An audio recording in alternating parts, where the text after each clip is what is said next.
우리는 지금 너는 나 외에는 다른 신들을 내게 있게 말지니라 하신 제1계명이 금하는 죄가 무엇인가를 생각하고 있습니다. 우리말 번역으로는 제1계명이 금하는 죄인 이 우상숭배의 다양한 양상을 한 20가지 정도로 나누어서 조목조목 밝히고 있고요. 원문인 이 영어로 보면 한 16가지 정도로 이렇게 중간중간에 세미콜론을 해서 이제 나누어서 말합니다. 그래, 이 금하신 1계명에서 금하신 죄를 살펴보는 첫 시간에는 처음 그 5가지의 우상숭배의 다양한 양상을 우리가 살펴보았고요.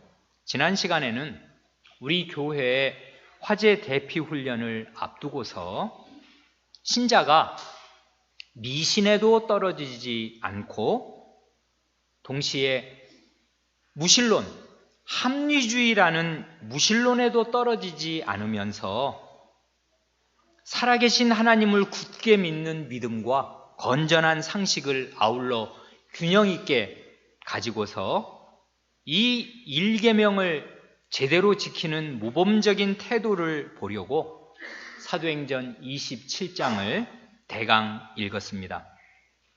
오늘은 방금 읽은 요한복음 9장의 사건을 간략하게 살펴보면서 가장 고치기 힘든 인류 역사에서 가장 고질적이었던 우상숭배의 한 양상을 살펴보려고 합니다. 최근에 우리 교회 안팎에 일어나는 비극적인 일들을 지켜보면서 왜 이런 일들이 일어나는가를 생각하지 않을 수 없고, 그럴 때 우리는 이러한 일들이 우상숭배라는 양상과 무관하지 않다는 것을 알게 되는 것입니다. 그러기 전에 잠깐 원문에서 6번째로 꼽고 있는 우상숭배의 양상 가운데 거기 그 각주 493번에서 495번에 해당되는 내용들, 그러니까 우리 가지고 계신 우리 이 교재 204쪽, 205쪽 그 각주 493번, 4번, 5번에 해당되는 내용을 한번 읽고 지나가겠습니다. 거기 보면 자기 사랑이나 이게 우상숭배의 양상을 지금 쭉 열거하는 중에 6번째 뒷부분이 이것입니다. 자기 사랑이나 자기를 추구하는 것이나 그 밖에 우리의 지성과 의지나 감정을 다른 사물에 과도하고 무절제하게 쏟아서 그 모든 것을 지정의를 말이에요. 전부로나 부분적으로 하나님으로부터 빼앗는 것, 이게 우상숭배다 하고 우리의 믿음의 선조들은 고백하였고 우리에게 가르쳐 줍니다. 자기 사랑이 우상숭배고, 자기를 추구하는 것, 자기의 영광을 추구하는 것, 이게 우상숭배고, 자기의 지정의를, 결국 마음을 이렇게 분할해서 3가지로 얘기하면 지정의라고 얘기할 수 있는 거지 않습니까? 자기의 마음, 자기의 지식, 감정, 의지를 어떤 사물에, 다른 하나님 이외의 다른 사물에 과도하고 무절제하게 쏟아서 자기 마음의 전부나 부분을 하나님으로부터 뺏는 것. 그러니까 우리의 마음은 이 주인이 하나님이신데 우리의 이 마음의 전부나 일부를 어떤 것에 무절제하게 과도하게 쏟는 것. 그래서 우리 이 마음을 하나님으로부터 빼앗는 것. 부분적으로든 전부로든. 이게 우상숭배다 하고 가르칩니다. 이건 대단히 놀랍고 어찌 보면 현대적인 가르침이 아닐 수가 없습니다. 이 마지막 세 번째, 인간의 지정의를 어떤 사물에 과도하고 무절제하게 쏟는 것, 그걸 우리식으로 표현하면 그 중독 증세를 말하는 거 아닙니까? 알코올 중독이든 스마트폰 중독이든 게임 중독이든 도박이든 뭐든지, 그게 뭐든지 상관이 없습니다.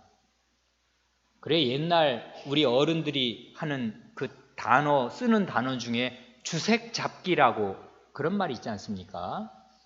주, 술, 색. 요즘으로 하면 그게 포르노 중독 아니에요? 술 마시고 술에 중독이 되든 포르노에 중독이 되든 색에 중독이 되든 아니면 잡기. 그 잡기라는 거는 대표적인 게 노름인데 노름만이 아닙니다. 잡다한 여러 기능들, 잡다한 기회들이 있지 않습니까? 그게 컴퓨터 게임이든 뭐든지 상관이 없습니다. 스마트폰 자체든. 주, 색, 잡기. 이 세 가지가 언제든지 우리 인류의 마음을 하나님으로부터 빼앗아간 것입니다. 중독 증세가 이런 것들로 나타납니다. 그런데 일반적으로 중독자의 공통된 특징이 있는데요.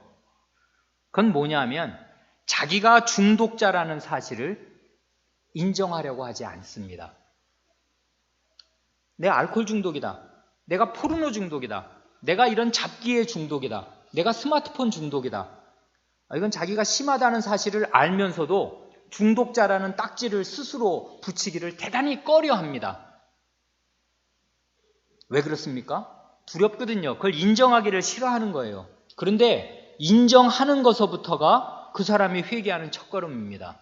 오늘 아침에 유다의 회개를 그 첫걸음을 본 대로 자기 잘못을 딱 인정하고 내가 이 중독이다. 나 이거 스스로의 힘으로 못 고친다. 하나님 도와주세요. 여기서부터가 그 사람의 시작입니다. 그러지 않고 아닌데요. 아니 내가 그건 적당히 즐기는 건데요. 내가 다 알아서 절제할 수 있는데요. 그렇게 하는 사람은 거기서 못 빠져나옵니다. 왜요? 자기의 실상을 전혀 인정하지 않기 때문에 그런 것입니다. 이 여섯 번째 관한 것을 이게 아주 굉장히 현대적인 함의가 있고 우리 오늘 생활에도 이게 370년 전에 기록이 됐는데 인간의 마음을 다루고 있으니까요. 이게 가장 현대적인 것입니다. 결국 사람의 마음을 하나님 말씀이 잘 다루고 그 다음에 이 하나님 말씀을 잘 복창한 신앙 고백이 사람의 마음을 잘 다루니까 이렇게 전곡을 찔러서 문제의 핵심을 딱 얘기할 수가 있습니다. 이게 우상 숭배의 여러 양상 중에 하나입니다. 오늘 이 요한복음 9장과 관련해서 간단히 살펴보려고 하는 것은 그 다음 쪽 206쪽 밑에서 두 번째 줄 거기 각주 510번에 해당하는 것입니다. 그 내용이 뭐냐 하면 비록 합법적일지라도 수단 자체를 의지하는 것. 이게 우상숭배다 그것이고요. 그 다음 한 장 넘겨서 208쪽의 둘째 줄, 그 각주 519번에 해당하는 거. 사람을 우리의 믿음과 양심의 주인으로 삼는 것. 이것이 또 하나의 우상숭배다 하는 것입니다. 바리새인과 서기관들, 오늘 요한복음 9장에서 우리가 만나는 이 사람들이 바로 이런 류의 우상숭배자가 된 것입니다. 이게 가장 고질적인 우상숭배가 됩니다. 고치지 못해요. 왜 그런지 살펴보겠습니다. 그런데 이게 바리새인의 문제 그러면 우리는 바리새인들을 우습게 압니다. 왜 그러냐 하면 그 나쁜 사람들이잖아요. 그래서 나는 바리새인하고는 전혀 상관이 없다고 주로들 생각을 합니다. 그런데요, 요 바리새인이 지금 예수님을 대한 이런 식의 양상이 이런 식의 희한한 우상숭배, 가장 고질적인 우상숭배가 교회에 대대로 반복됩니다. 어느 한 교회도 이런 우상숭배에서 자유롭지 못합니다. 보겠습니다.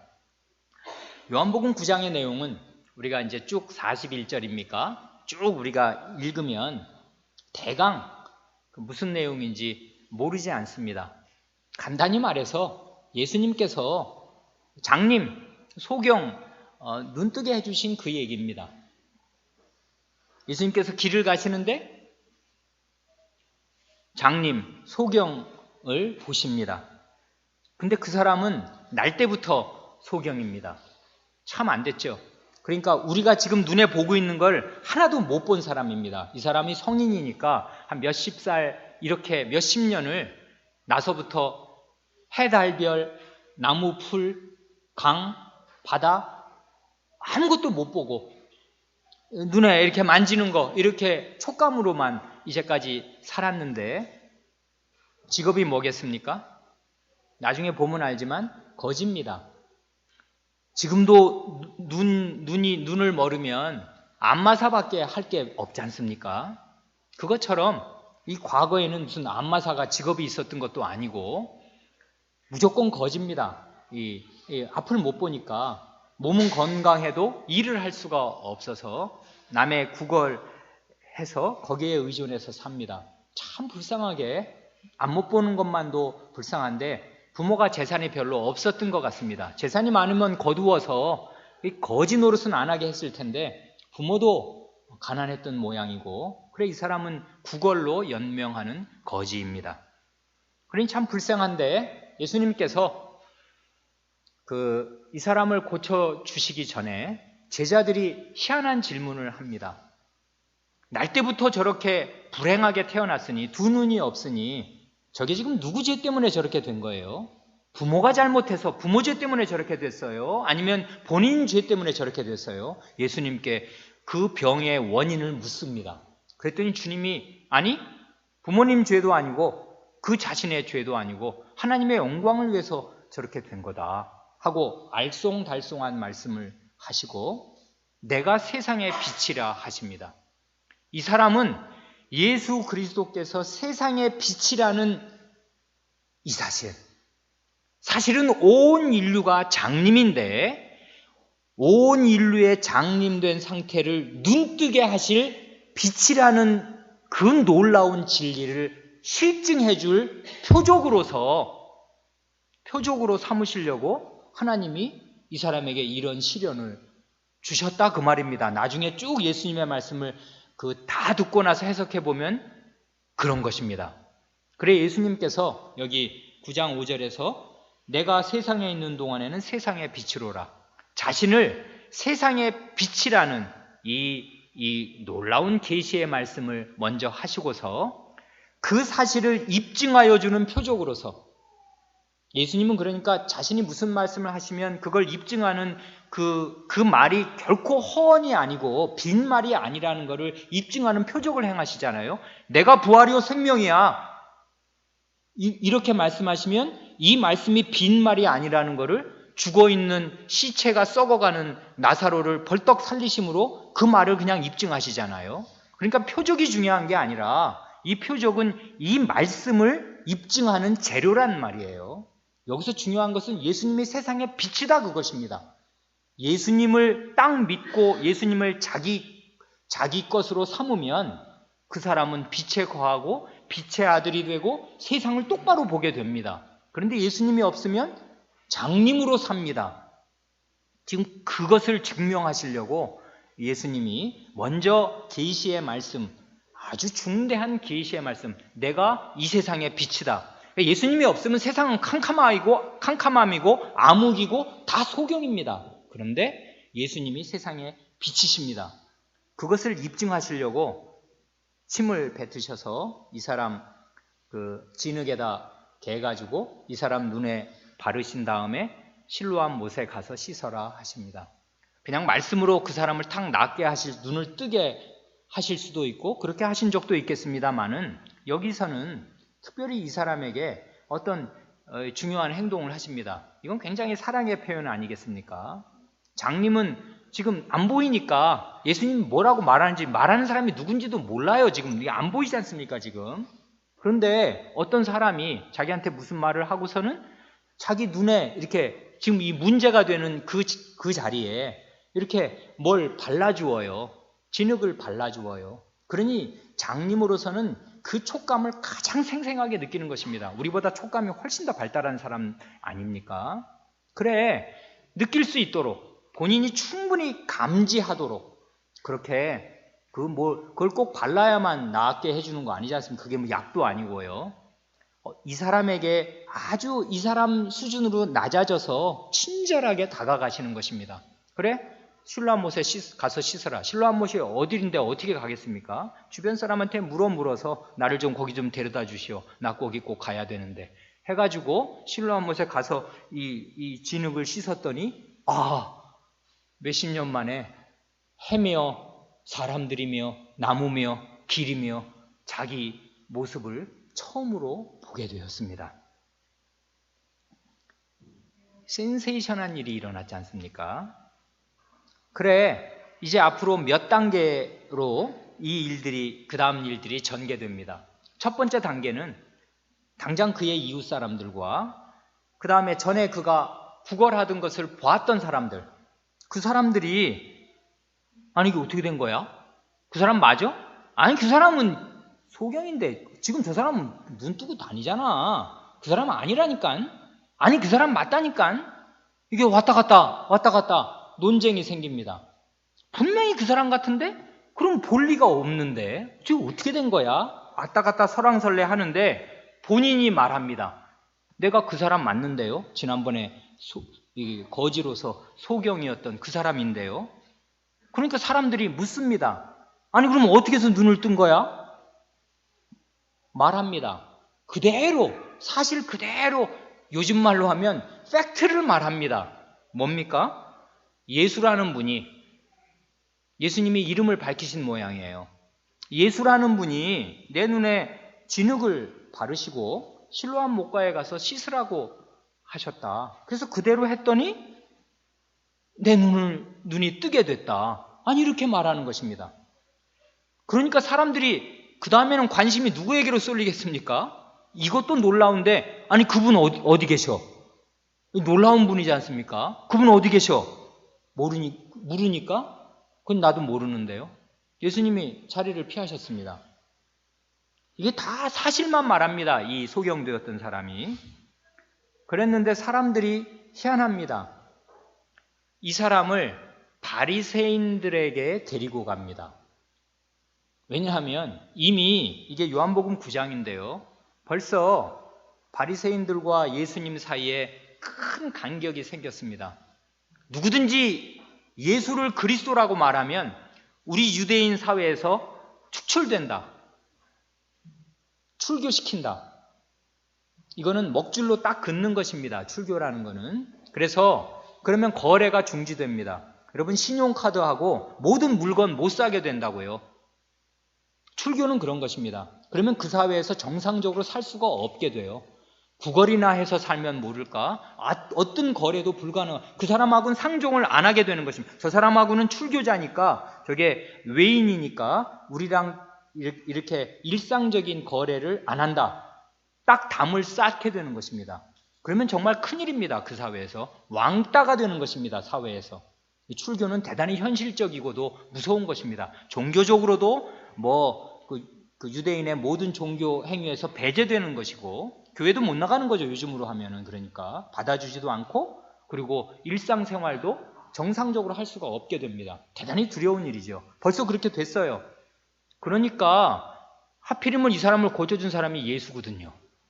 그러니 이 사람 그 주변 사람들이 이 사람들을 바리새인에게 데려간 이유가 뭐겠습니까? 바리새인들이 실세인 것입니다. 그래서 그 사람에게 붙는 거예요. 그래서 이렇게 큰 일이 예수라는 사람이 일을 했는데 이거 어떻게 하면 좋아요? 하고 이게 말하자면 고변을 한 것입니다. 고자질을 한 것이라고 이 사람 데리고 가서. 그래 바리새인이 이제 2단계가 되었습니다. 1단계는 거기 직접 본 사람들하고 이웃 사람들이 이제 이 사람하고 팩트 체크를 한 거고요. 이 2단계는 바리새인입니다. 이 사람들은 지금 심각한 거 아닙니까? 묻습니다. 당신은 어떻게 해서 보게 됐습니까? 그러니 이 사람은 아까랑 똑같이 말합니다. 그렇잖아요. 그분이 내 눈에 진흙을 발랐고 실로암 못에 가서 씻으라고 그랬고 씻었더니 지금 보게 됐다. 그런데 바리새인들에게는 이게 대단히 큰 문제가 됐는데 이게 지금 단순히 이 기적이 사실이냐 아니냐의 문제를 넘어서 이게 신학적인 문제가 되었습니다. 왜 그러냐면 예수님이 이 사람 눈을 뜨게 하신 날이 하필 안식일이었거든요. 그러니까 이 사람들에게는 이게 대단히 문제가 되었습니다. 왜 그러냐면 안식일에는 일하면 안 돼요. 그런데 이 중대한 일을 했거든요. 예수라는 자가. 그러니 안식일을 지키지 않았는데 어떻게 그가 하나님께로부터 온 사람일 수가 있냐. 하나님의 계명을 정면으로 깨면서도 하나님의 일하는 하나님의 종이 있냐? 그건 불가능한 일이다. 이게 한편 바리새인들의 주장이고요. 또 다른 바리새인들은 생각을 해보니 아니 근데 하나님의 계명을 어기는 현저한 죄인이 하나님의 능력으로만 이룰 수 있는 이런 표적과 기사를 일으킬 수가 있나? 그게 어떻게 가능해? 나중에는 이걸 이 사람들이 절묘하게 해결하지 않습니까? 귀신의 왕의 힘을 빌어서 귀신 쫄따구를 쫓아내는 거야. 이런 식으로 이 사람들이 해결을 하지 않습니까? 귀신 쫓은 사람들을 귀신 쫓아내신 것을 설명할 때는 그렇게 얼토당토 않지만 자기 나름의 신학으로는 이걸 설명할 방법이 없으니까 그렇게라도 설명을 하는데 이건 귀신 쫓아낸 것도 아니고 장님의 눈을 뜨게 한 거니 아니 요거를 그러니까 어떻게 설명하면 좋겠냐고요. 이건 도저히 하나님께로서부터 온 사람이 이거 고칠 수가 없는 건데 고쳐진 거는 사실인 것 같으니 정말 이 사람들 딜레마인 것입니다. 어떻게 하여야 될지를 모르겠어요. 그래 그 사람에게 다시 묻습니다. 소경에게 네가 생각할 때 너를 고친 그 사람은 어떤 사람이냐? 누군데 너를 고쳤냐? 자기들 중에는 지금 이게 왔다 갔다 설왕설래 하는 거지 않습니까? 하나님께로부터 온 사람일 수 있다. 그러지 않으면 이거 어떻게 이런 일을 행하냐? 아니 하나님으로부터 온 사람일 수가 없다. 안식일을 어겼는데 너는 어떻게 생각하냐? 그랬더니 이 사람이 떡 말합니다. 소경되었던 사람이 그분은 선지자입니다. 이렇게 말을 했습니다. 그랬는데 바리새인 전체 중에서 안 믿는 이 사람이 소경되었다가 눈 뜬 것이 사실이지 않을 거다라고 생각하는 사람들의 세력이 더 많았던 것 같습니다. 그래 안 믿습니다.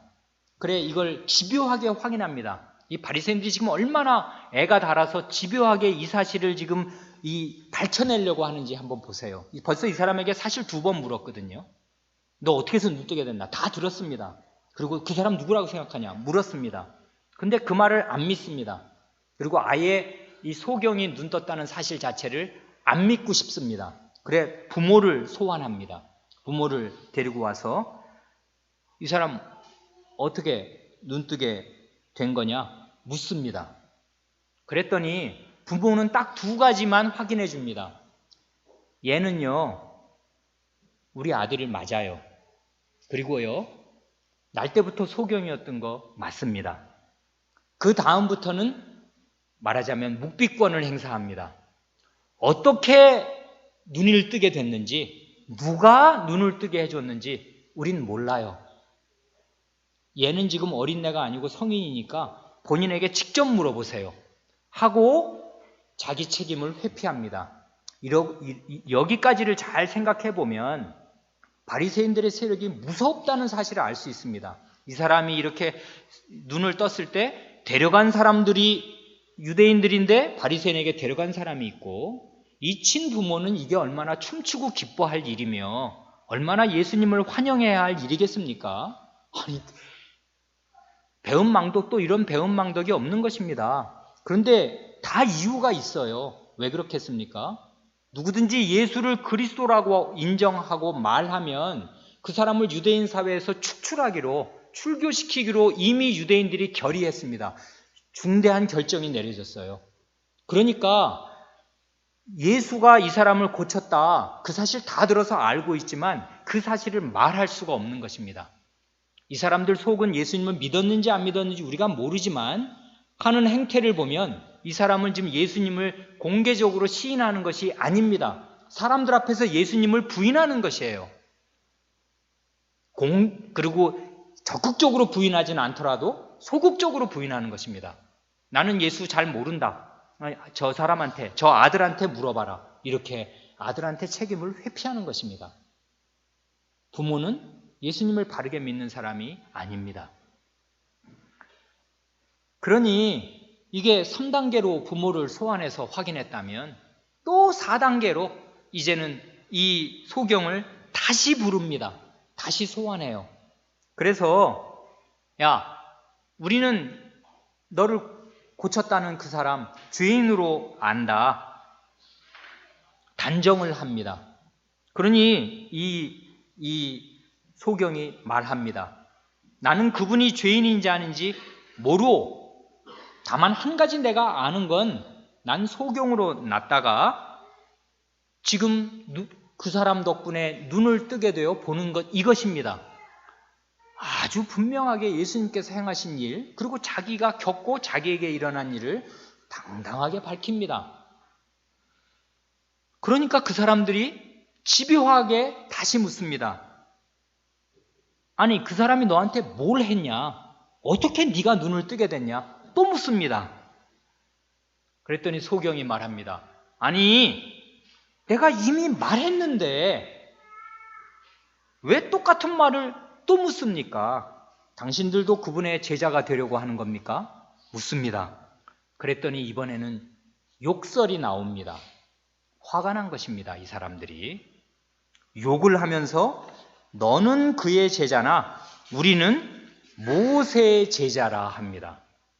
아주 중요한 말, 우리는 모세의 제자라 하는 말이 나옵니다. 그랬더니 이 소경이 말합니다. 희한하다. 이상한 일이다. 창세 이후로 소경의 눈을 뜨게 했다는 말 내가 들어본 적 없는데, 내가 소경이었다가 이 눈을 떴는데 나를 고친 이 사람이 하나님께로부터 오지 않았다면 어떻게 눈을 뜨게 하겠냐? 이 말을 했더니 드디어 이 사람을 정죄하면서 출교시킵니다. 이렇게 말합니다. 내가 온전히 죄 가운데 나서 우리를 가르치느냐? 건방진 놈이, 죄인인 놈이 거지로 살고 날 때부터 죄가 있어서 소경으로 살았던 놈이 이제는 이스라엘의 선생인 우리를 가르치려고 해? 하고서 출교시킵니다. 쫓아낸다고요. 이 바리새인들이 가지고 있는 생각과 예수님의 제자들이 이 사람의 맨 처음에 소경되었던 상태를 볼 때 예수님께 여쭈었던 상태, 그 질문하고 크게 다르지 않습니다. 죄가 있어서 이 사람은 말하자면 소경으로 났고 소경으로 살았다. 그 전제를 딱 가지고 있습니다. 그렇잖아요? 예수님의 제자나 바리새인들이나 생각이 비슷한 것입니다. 처음에는. 그랬더니 예수님께서 그가 출교된 사실을 아시고 이제 그를 만나 주십니다. 그러고 나서 그 39절로부터 41절에서 아까 맨 처음에 5절에서 내가 세상의 빛이다 하시는 아주 중대한 말씀을 하신 뒤에 이제 39절로 41절에서 이런 중요한 말씀을 마무리로 하십니다. 예수께서 가라사대 내가 심판하러 이 세상에 왔으니 보지 못하는 자들은 보게 하고 보는 자들은 소경되게 하려 함이라. 이것입니다. 예수님은 빛으로 오셨는데요. 빛으로 오시기 전에는 세상은 다 암흑이고 소경 아닙니까? 그런데 그래, 못 본 사람들, 자기가 못 본다고 소경이라고 인정하는 사람들은 보게 해줍니다. 예수님의 빛이니까. 반대로 예수님이 오시면 어떤 희한한 놀라운 일이 일어나느냐 하면 그 암흑천지에 예수님 없는 세상에서 소경으로 살고 있음에도 자기가 소경이 아니고 본다고 생각하는 사람들이 많이 있는데 그 사람들은 소경되게 하려고 내가 왔다. 그렇게 말씀하시는 것입니다. 그러니까 이 사람들은 예수님 오시기 전보다 상태가 더 나빠지는 것입니다. 빛이 왔는데 그 전부터도 소경이었는데 나는 소경 아니야. 난 보고 있어. 본다니까 내가 말하는 게 판단하는 게 옳아 라고 생각하는 사람은 예수님으로 말미암아 훨씬 더 나쁜 소경이 됩니다. 그러니 이 말을 들으니까 기분 나쁘지 않습니까? 바리새인 중에 예수와 함께 있던 자들이 이 말씀을 듣고 우리도 소경인가? 물으니 예수께서 가라사대 너희가 소경되었다면 죄가 없으려니와 본다고 하니 너희 죄가 그저 있느니라. 아주 중대한 말씀을 하십니다. 이게 이 사회 전체에 대한 예수님의 판단이며 예수님이 하시는 일입니다. 예수님 자신이 세상의 빛으로 오시면 두 가지 일이 일어납니다. 원래는 다 소경인데 소경 중에 눈 뜨는 사람이 생깁니다. 빛을 보고서. 그런데 원래 소경이었다가 훨씬 더 나쁘게 소경이 되는 사람이 생긴다 그 말입니다. 이게 예수님이 이 세상에 오시면서 생기는 일입니다. 여기까지는 우리가 되게 알만한 이야기입니다. 바리새인들이 예수님을 극력 배척한 이유는 한마디로 누구 때문입니까? 모세 때문입니다. 자기들은 모세의 제자고 모세의 율법을 잘 알고 그걸 가르치는 사람이기도 하고요. 모세의 율법을 지킨다는 것입니다. 이게 바리새인들이 예수님을 배척한 것의 가장 핵심. 차라리 모세 율법을 모르면 기적이 일어나면 야, 이 센세이션, 야, 이렇게 놀라운 이거 어떻게 된 거야 하고서 그분을 존경이라도 할 텐데 바리새인들은 이 어떤 사건을 보면 신학적인 판단을 내려야 돼요. 이게 정말 옳은 거야 그른 거야 하나님의 법에 맞는 거야 틀리는 거야. 그 기준은 모세의 율법인데 자기들이 모세의 율법을 알고 지키기 때문에 그 율법을 따르면 이 일은 그릇됐다는 것입니다. 인정할 수 없는 일이 돼요. 모세의 제자여서 예수 그리스도를 배척하는 것입니다. 그러면 우리는 되물어야 합니다. 이게 모세의 책임입니까? 모세가 잘못해서 자기 제자들을 예수께로 못 가게 한 것입니까? 아닙니다. 그러면 모세의 율법의 책임입니까? 모세의 율법이 문제입니까? 모세의 율법에는 이런 문제점들을 거기 내장하고 있어서 모세의 율법을 배우면 예수님을 배척하게 되는 것입니까? 아닙니다. 3번 아닙니다. 바리새인들이 문제는 2가지인데 모세나 모세의 율법을 제대로 이해한 것이 아닙니다. 모세의 율법에 대한 자기들의 해석, 그걸 뭉뚱그려서 말하면 장로의 유전이라고 말하지 않습니까? 그 이스라엘의 장로들, 이스라엘의 원로들이 있다고요. 그 랍비들입니다. 유수한 사람들입니다. 최고봉에 이른 학자들, 율법 학자들이 율법을 해석한다고요. 그 전통이 탈무드로 미슈나로 이렇게 쭉 수백 년을 흘러내려온 그 전통이 있습니다. 견고합니다. 그것을 딱 붙잡고서 그 모세 율법에 대한 자기 훌륭한 조상들의 해석을 모세의 율법 자체로 오인하는 것입니다. 전통을 율법에 대한 해석의 전통을 율법의 자리에 딱 앉힌 것이에요. 이게 사람을 의지한 것입니다. 그 전통은 지금 자기 조상들, 훌륭한 조상들이 만든 것 아니에요. 사람을 의지한 것이라고요. 그와 동시에 또 한 가지 이 사람들의 중대한 그 부족한 점이 있습니다. 모세의 율법을 주신 이후로 하나님의 계시가 계속 발전해 갑니다. 모세 율법은 떠내려갈 수 없는 우리 하나님의 집, 하나님의 모든 말씀의 주춧돌입니다. 틀림없어요. 그걸 반드시 잘 알아야 합니다. 그런데 이 주춧돌만 주시고 하나님이 집을 그치신 게 아니에요. 그 위에 계속 하나님이 이 계시의 집을 지어 가십니다. 주춧돌만 있지 않고 1층, 2층, 3층을 쌓아 가신다고요. 하나님의 계시가 계속 발전하고 양이 많아지고 더 깊어졌습니다. 그래 예수 그리스도와 성신 때까지 왔다고요. 이렇게 계시가 발전해 왔습니다. 그런데 이 사람들은 그것을 못 따라가는 것입니다. 어느 순간에 멈춘 것이에요. 따라가지를 못하고 그래 자기들의 생각에 딱 갇히게 된 것입니다. 이런 양상이 교회에 근데 대대로 일어납니다. 그러니까 그때는 당연히 계시가 더 많아지는 시대였습니다. 예수님과 사도들의 시대가 지나면 계시는 더 이상 많아지지 않습니다. 완전히 닫혔어요. 닫혔다는 말은 완성됐기 때문에 더 이상 한 푼도 더해지지 않습니다. 그럼 완성됐으면 그걸로 끄시고 이제 완성됐으면 우리는 딱 그것만 알면 되냐 하면 안 그래요. 이 완성된 계시의 깊이가 바다보다 깊어서 계속 이 계시의 뜻을 새롭게 알지 않으면 안 됩니다. 그러면 어떻게 되냐 하면 어제까지 배운 것에 딱 갇히면 그게 자기의 전통이 된다고요. 그래 이 하나님 말씀의 신선성을 놓치면 이런 희한한 우상 숭배자가 됩니다. 이게 얼마나 심각한 것인지 우리 교우분들 마음으로 충분히 이해하셨는지 제가 잘 모르겠어서 조금 다른 시각으로 말씀드리고 싶습니다.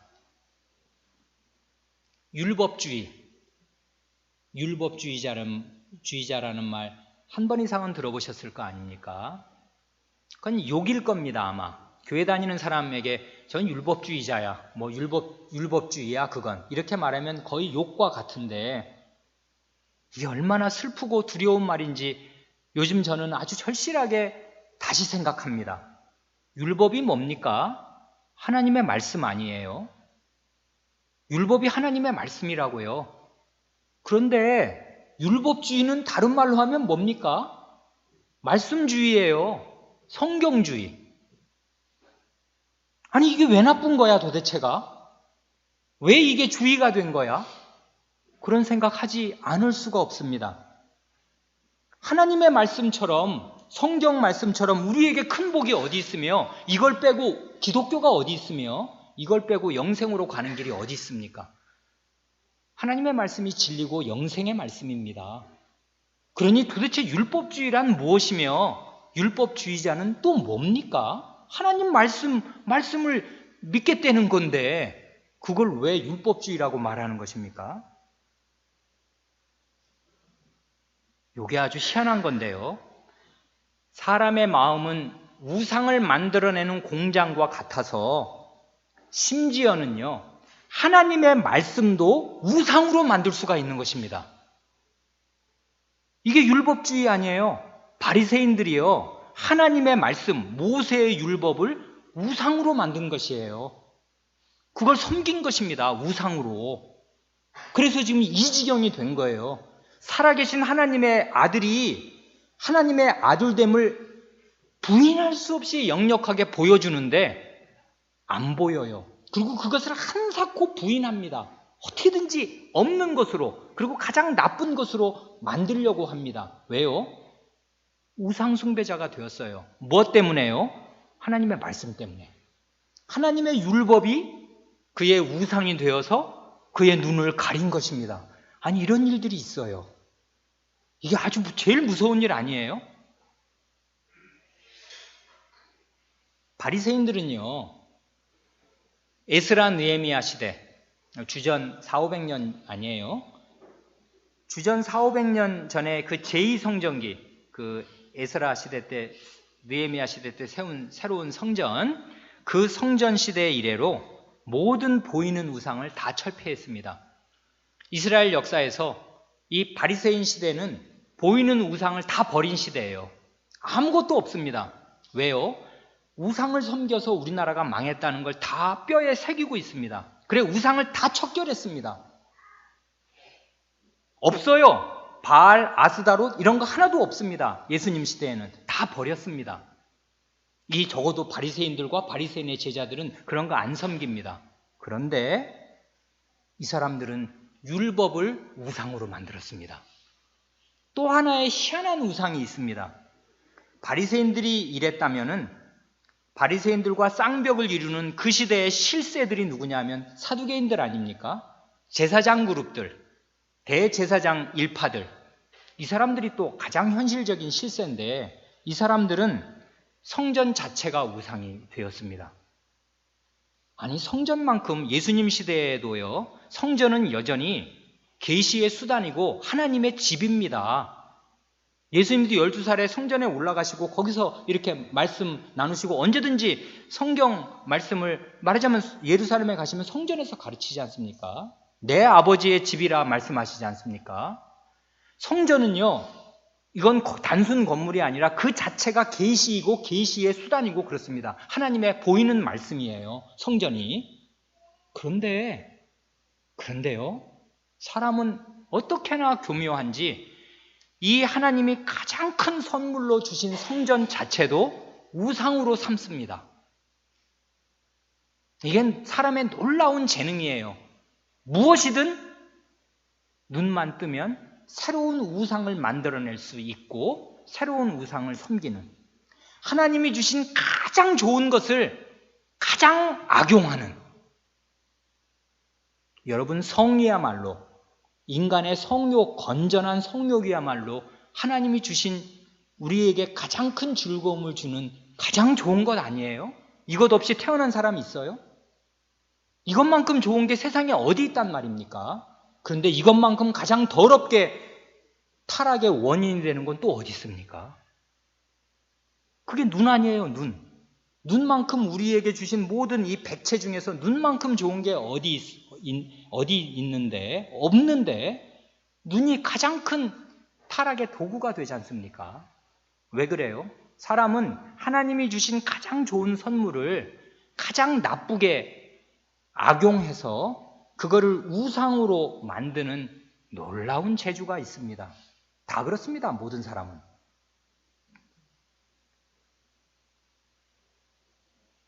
그래, 우리의 그 선조뻘이 되는 이 바리새인들이 오늘 우리가 하나님의 말씀과 하나님의 교회를 중시한다면 당연히 중시해야죠. 그런데요, 바리새인의 길로 갈 수가 있고 사두개인의 길로 갈 수가 있습니다. 교회주의자가 될 수가 있고요, 말씀주의자가 될 수가 있습니다. 이런 우상 숭배는 못 고칩니다. 왜냐하면 가장 거룩한 것으로 우상을 삼았기 때문에 방법이 없어요. 눈에 보이는 우상을 섬기는 게 아니라고요. 유치하게 돈을 섬기는 게 아니라고요. 지금 하나님의 말씀을 섬긴다는 것입니다. 이게 자기의 자부심이고 자랑이에요. 그걸로 자기를 딱 무장하는 것입니다. 어떻게 하면 좋겠습니까?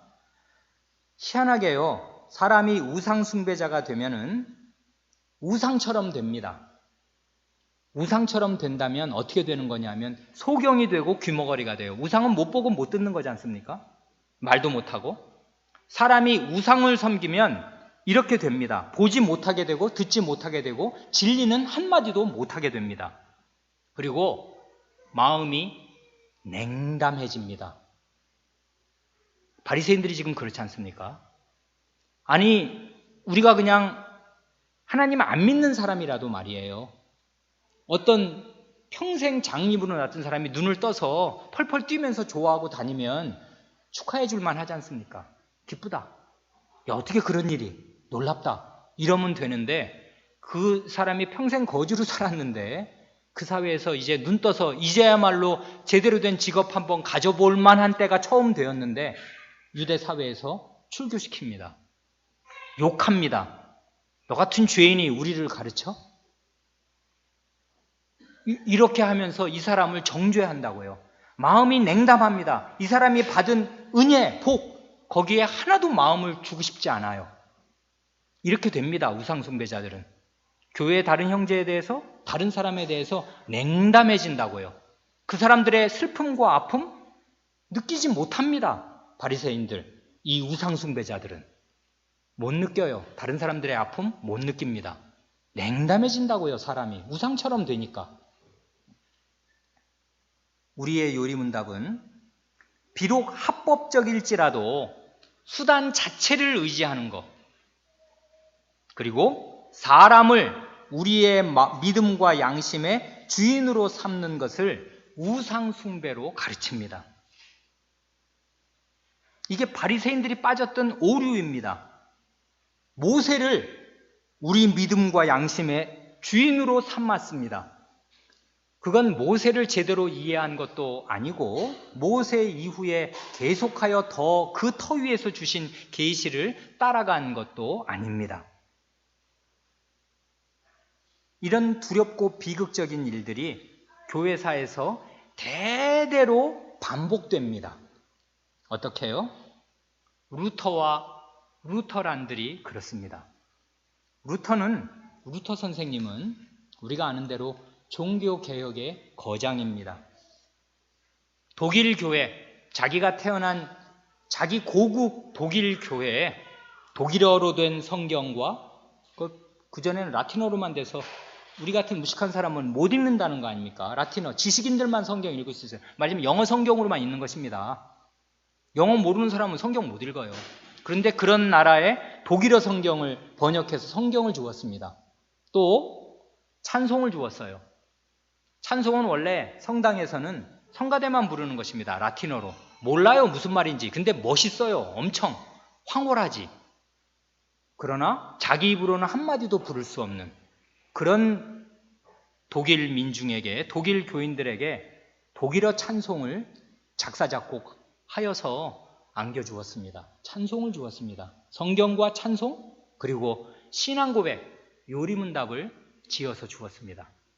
성경과 찬송과 요리문답, 교회에 필요한 거의 전부를 공급한 사람입니다. 교회를 개혁해놓고. 그러니 루터는 얼마나 은인이며 감사해야 마땅한 사람이겠습니까? 특별히 우리가 작년 여름에 그리스도인의 자유, 루터 선생이 남긴 글 중에 가장 백미라고 꼽히는 그리스도인의 자유를 우리가 읽었지 않습니까? 그게 500년 전 책으로 느껴지십니까? 바로 엊그제 썼다고 해도 우리가 다 거기서 교훈을 받을 만한 너무나 아름답고 좋은 복음의 진수를 밝힌 글 아니었습니까? 우리가 다 잘 배웠습니다. 좋습니다. 루터의 후예들은 루터 목사님을 존경하고 존경한 나머지 루터 안에 갇히게 됩니다. 루터를 우상으로 삼습니다. 그래서 사람인 루터를 우리 믿음과 양심의 주인으로 삼습니다. 이게 루터 선생의 잘못입니까? 아닙니다.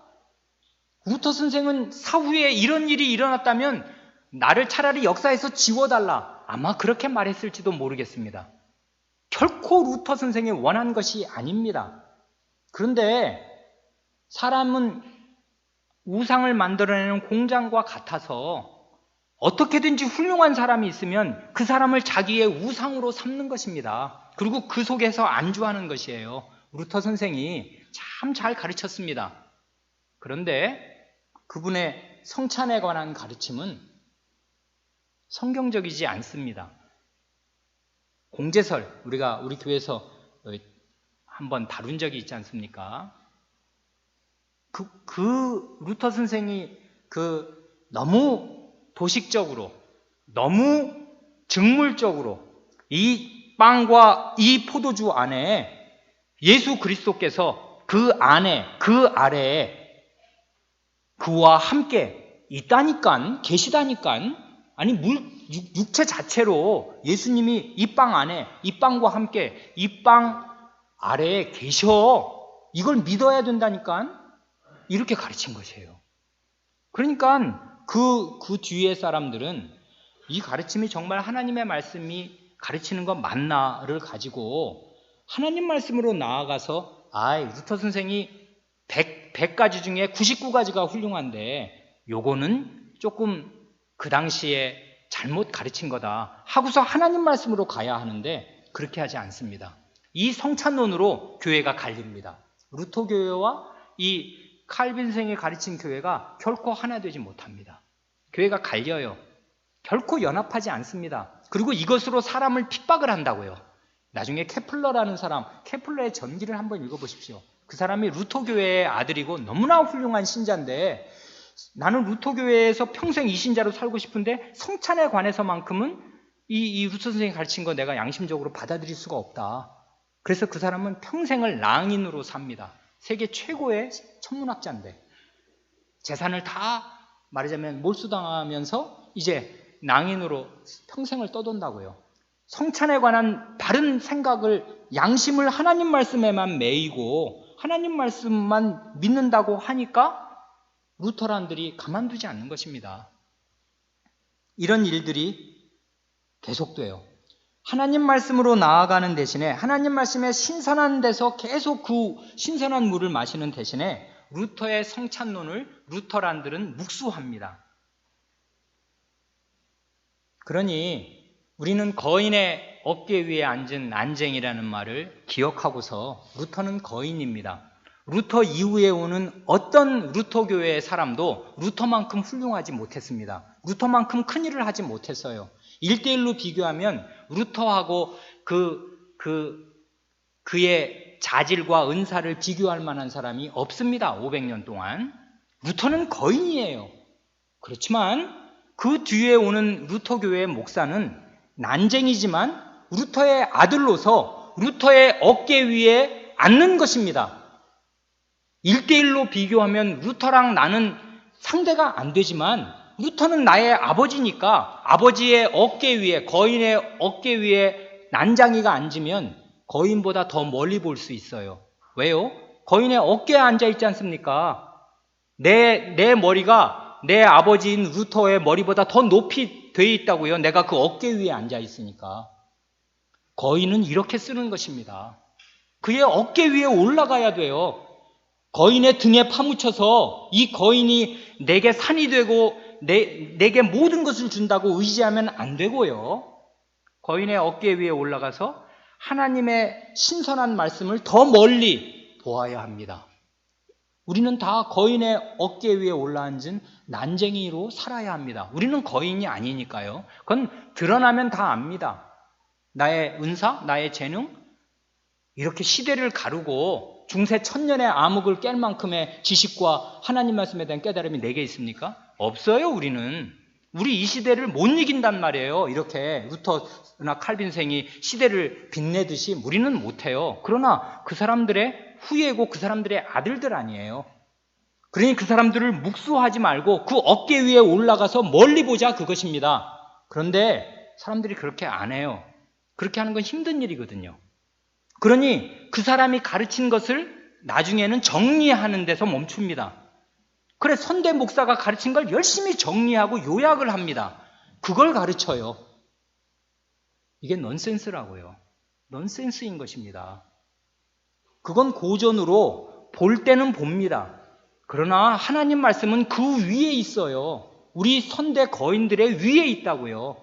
그게 500년을 밝혀도 500년 이상 되는 5,000년, 5만 년, 50억 년이 가도 빛나는 하나님의 말씀이 무궁무진한 바다와 같이 우리 앞에 있습니다. 망망대해로.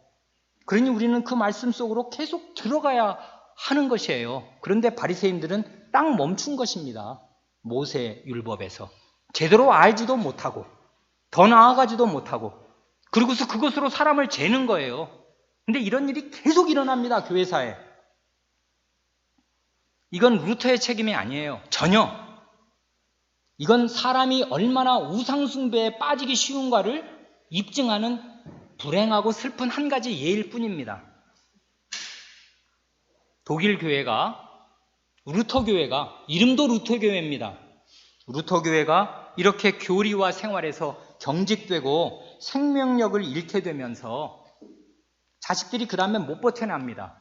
이런 게 예수 믿는 거야? 진짜 없네. 교회를 떠납니다.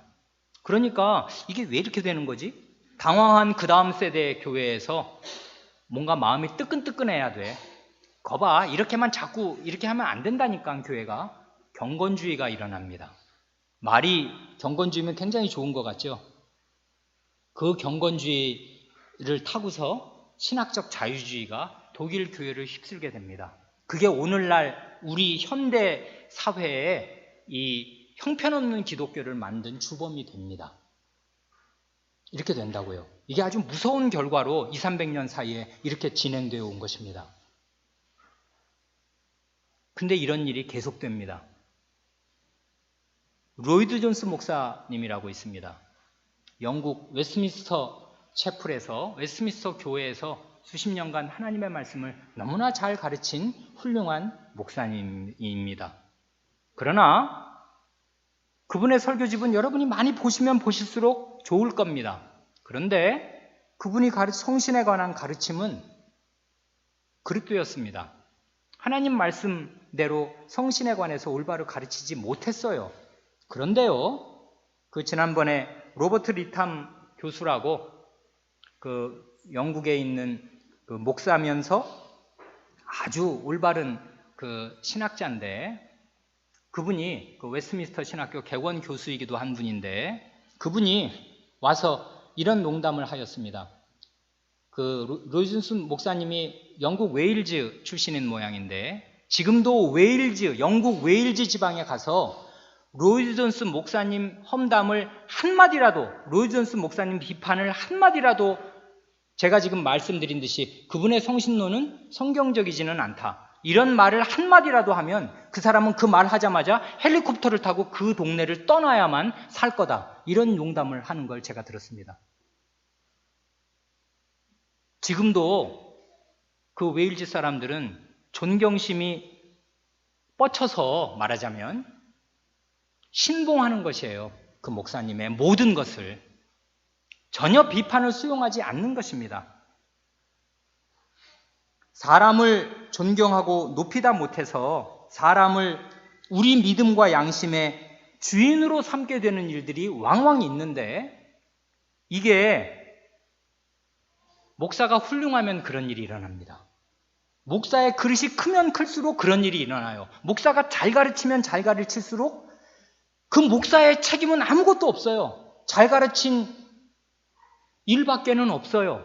그런데 그 목사의 설교를 듣는 교인의 마음에 우상이 뭔지를 제대로 깨닫고서 그 목사를 징검다리로 삼아서 하나님 말씀으로 나아가지 않고서 목사를 자기의 우상으로 삼는 것입니다. 그 사람을 자기 마음과 양심의 주인으로 삼는 것이에요. 마음과 양심의 주인은 하나님과 하나님 말씀밖에 없는 것입니다. 근데 이런 일이 계속 일어나요. 왜 일어나는가, 이런 일이? 그것은 시간이 없으니까, 다 갔으니까 충분히 말씀드리지 못하고 결론 삼아 한두 마디 드리고 마칠 수밖에 없는데, 궁극적으로는 자기를 자랑하려는 마음, 자기를 의지하는 자기가 우상이 된 사람이기 때문에 그런 것입니다. 그래, 이 대우림답 앞에 6번째, 자기 사랑이나 자기를 추구하는 것이 그게 우상이라고 6번째에 못 박아 나왔지 않습니까? 자기 사랑, 자기를 추구하는 것, 그 사람에게 기대서 자기의 존재를 확보하려고 하는 것입니다. 결국 까놓고 얘기하면 그거예요. 그 사람 존경한다, 그 사람 비판을 절대로 허용하지 않는다, 그 사람이 우리의 아버지다, 우리 교회의 아버지다 라고 그 사람을 존경하면서 그 사람을 떠받드는 거, 존경을 지나쳐서 그 사람을 나의 마음과 양심의 주인으로 삼게 되는 우상의 경지로 나아가는 유일한 이유는 그 사람을 빌미로 해서 사실은 자기를 높이는 거예요. 자기 주가가 올라가는 것입니다. 그렇게 해야만. 이런 걸 고린도 교회가 너무나 잘 보여줍니다. 바울파, 아볼로파, 게바파, 심지어 그리스도파도 있습니다. 아, 나는 바울파야. 아니, 나는 베드로파. 아니, 아볼로파. 아니, 그런 거 저런 건 다 그리스도의 제자 아니야. 나는 그 원조 그리스도파. 이렇게 함으로써 시기와 분쟁이 있었는데, 이런 고린도 교회를 향해서 이 사도가 고린도전서 3장 21절로 23절에서 이렇게 말합니다. 이게 결론입니다. 고린도전서 3장을 쭉 다 얘기한 다음에 마지막으로 이렇게 하는 말이라고요. 그런즉 누구든지 사람을 자랑하지 말라. 사람을 자기 마음과 양심의 주인으로 세우지 말라 그것입니다. 만물이 다 너희 것임이라. 바울이나 아볼로나 게바나 세계나 생명이나 사망이나 지금 것이나 장래 것이나 다 너희의 것이요. 이게 얼마나 놀라운 말인지 감지하십니까? 지금 나는 바울에게 속해서 사실은 내가 더 너희들보다는 낫다고 말하고 싶은 이 사람들한테 그렇게 너희들이 떠받들고 높이는 그 바울, 그 다음에 베드로, 아볼로 이런 뭐든지 아니 차라리 전 세상, 그 다음에 지금 없으면 앞으로 올 너무나 좋은 어떤 것이라고 하더라도 그게 다 누구 거냐? 네 거야, 네 거. 누가 더 높은 거냐? 그것들은 다 너희를 가꾸시려고 하나님이 주신 너희의 노예요, 선물이야. 그런데 자기가 가지고 있는 소유물을 자기 자신보다 더 높이는 그런 바보 같은 짓이 어딨냐? 이렇게 말하는 것입니다, 지금. 그건 다 니들 거야. 니들의 소유물이야. 너희들을 빛내려고 하나님이 주신 건데 너희는 거꾸로 그 밑으로 내려가서 내가 그 목사 후예라고, 그 목사 후계자라고, 그 목사가 내 아버지라고 이걸 떠받들면 너희는 그 밑에 종이 되는 거 아니야? 사실은 그들이 너희 종이야. 그들은 다 너희 거야. 그들을 부렸으면 되는 거라니까. 이렇게 말하고 23절에 놀라운 말을 하고 마칩니다. 너희는 그리스도의 것이요 그리스도는 하나님의 것이니라. 너희는 누구 거냐 하면 다른 아무데도 주면 안 되고 그리스도가 너희 주인이야. 그리고 그리스도는 하나님이 주인이야. 우리의 시선을 살아계신 그리스도와 살아계신 하나님께로 쫙 모읍니다. 그렇잖아요. 하나님이 계시고 그리스도가 계시고 교회가 있습니다. 교회 신자들이 있습니다. 그 나머지 그 기라성 같은 목사들, 기라성 같은 훌륭한 사람들, 어거스틴, 칼빈, 루터, 김홍전, 최낙재, 또 우리 교회 무슨 목사님? 이게 다 뭡니까? 이건 다 종이라고요. 우리를 세우기 위한 종. 우리가 자랑해야 될 것이 아니라 우리가 부렸으면 되는 종들이라고요. 이게 다 너희 거야. 그런데 너희는 그리스도의 것이고 그리스도는 하나님의 것이야. 그리스도를 보고 하나님을 보아라. 왜 너희의 마음을 엉뚱한 것에 주어서 너희에게 선물로 주신 소유물을 가지고 너희의 우상을 삼냐? 그렇게 말하는 것입니다.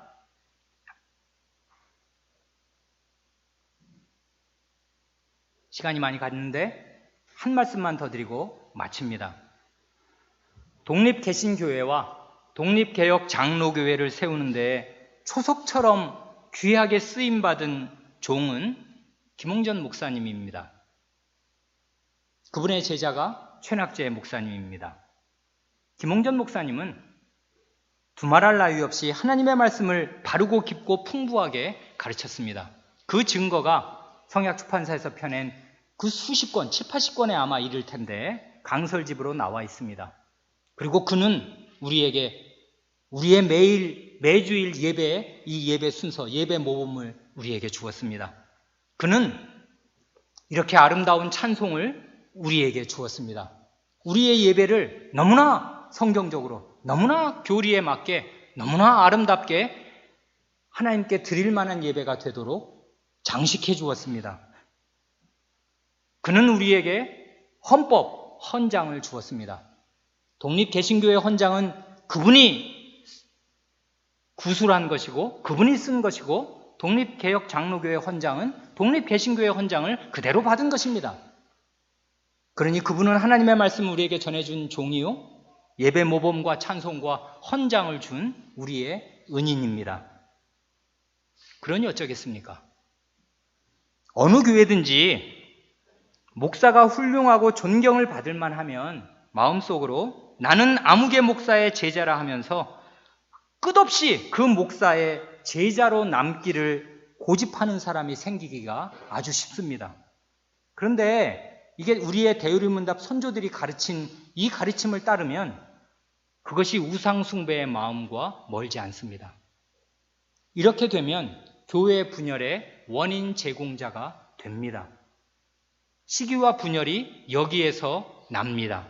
사람의 제자가 되는 데서 나온다고요. 이게 우상숭배랑 멀지 않다고요. 나는 모세의 제자라 하면서 그리스도를 딱 배척하게 된다고요. 이런 일이 교회 대대로 있습니다. 그리고 오늘 우리 교회연합 안에도 있습니다. 이러니 하나님의 말씀은 얼마나 리얼한 것입니까? 얼마나 생생하고 우리의 마음은 얼마나 죄에 많은 것입니까? 고린도전서 3장 16, 18절, 아까는 우리가 21절로 23절은 고린도서 3장의 맨 마지막 아니었습니까? 고바로 직전의 말씀은 이런 두려운 말씀의 경고로 우리에게 옵니다. 너희가 하나님의 성전인 것과 하나님의 성신이 너희 안에 거하시는 것을 알지 못하느뇨? 누구든지 하나님의 성전을 더럽히면 하나님이 그 사람을 멸하시리라. 하나님의 성전은 거룩하니 너희도 그러하니라. 아무도 자기를 속이지 말라. 너희 중에 누구든지 이 세상에서 지혜 있는 줄로 생각하거든 미련한 자가 되어라. 그리하여야 지혜로운 자가 되리라. 왜 이 말 하는 것입니까? 하나님의 성전을 회멸하면 하나님이 그 사람을 회멸하신다. 이 말 왜 하는 것입니까? 누구의 제자로 나는 남는다. 나는 그의 아들이다. 나는 김홍전의 아들이다. 나는 어느 아무개 목사의 아들이다. 하는 그 정신을 고수하는 그것이 우상숭배의 마음으로서 교회를 분열하는 원인이 되었고, 이렇게 되면 하나님이 성전을 더럽히는 것이 되고 성전을 허는 것이 되고, 성전을 헐면 하나님이 결코 그 사람을 가만두시지 않고 그 사람을 헐어버리신다. 그것입니다. 여기 3장 16절과 6장에서 두 번 교회를 가리켜서 성전이라고 할 때, 6장에서는 성적인 부도덕을 가리켜서 너희 몸이 하나님의 성전이니까 너희 몸 더럽히면은 하나님의 성신의 전을 더럽힌 게 되는 거야. 죽음이야. 이렇게 경고하시고, 여기에서는 사람을 높이려다가 교회 분열을 자초하는 사람들을 가리켜서 너희는 성전을 회멸하면 하나님이 그 사람을 회멸하신다라고 말씀하시는 것입니다. 아무도 자기를 속이지 말아야 합니다. 자기가 세상에서 지혜 있다고 생각하지 말아야 합니다. 자기 판단이 옳다고 생각하지 말아야 합니다. 하나님의 말씀을 들어야 합니다. 하나님의 말씀은 신선한 것이에요. 과거 목사님이 제 아무리 훌륭해도 그건 목사입니다. 사도가 아니라고요. 하나님의 말씀의 신선성을 계속 공급받는 대로 나아가야 합니다. 그러지 않으면 과거가, 전통이 훌륭한 목사가 그의 우상이 됩니다. 그러면 망하는 것이에요. 이게 대의문답 1문이 우리에게 가르쳐주는 뼈아픈 교훈입니다. 이것이 오늘 우리 교회가 당한 이 현실을 보는 눈이라고 믿습니다. 기도하겠습니다.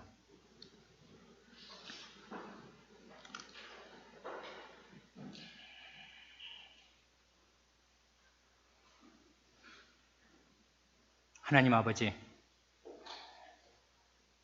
하나님의 말씀을 읽고 생각할 때 바리새인들이 멀리 있는 것이 아니오라 저희 마음속에 있사오며, 저희가 바리새인이요 사두개인으로서 하나님의 교회와 하나님의 말씀을 우상의 반열로 엉뚱하게 변질시키기 쉬운 자들임을 알게 되오며, 저희에게 더할 나위 없는 선물, 살아있는 하나님의 말씀을 생생하게 전할 목사를 우상으로 둔갑시키기를 잘하는 오갈 데 없는 우상 숭배자인 사실을 알게 되옵니다. 주님, 이러한 저희를 불쌍히 여겨 주시옵소서. 하나님이 주신 모든 선물들을 선물의 자리에 둘 수 있게 하시고, 저희의 마음을 선물들에 빼앗기지 않고 살아계신 그리스도와 살아계신 하나님께만 바칠 수 있게 하여 주시옵소서. 저희의 마음 전부든지 일부든지 사람에게 주지 않게 하시고 다른 사물들에 주지 않게 하시며, 오직 마음과 양심의 주인이 살아계신 하나님이시요 살아계신 예수 그리스도 한 분뿐임을 마음에 굳게 믿을 수 있게 하여 주시옵소서. 그리하여 이 모든 두려운 우상 숭배로부터 저희를 건져 주시옵소서. 우리 구주 예수님의 이름으로 기도하옵니다. 아멘.